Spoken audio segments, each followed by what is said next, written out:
Assalamualaikum da hezarın Müslüman mansera da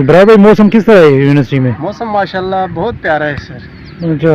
और ये साथ अल्लाह की कुदरत के करिश्मे खूबसूरत फूल माशाल्लाह। देखें मेरे रब की ज़ात, एक ही ज़मीन में अपने अपने कलर, अपनी अपनी खुशबू। अल्लाह के निज़ाम माशाल्लाह सर।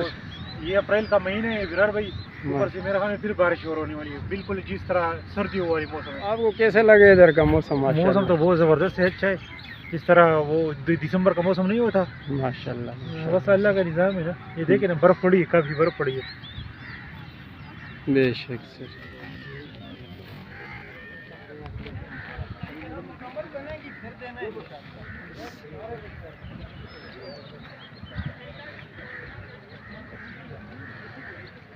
मौसम बिल्कुल है दिसंबर पसंद मौसम दे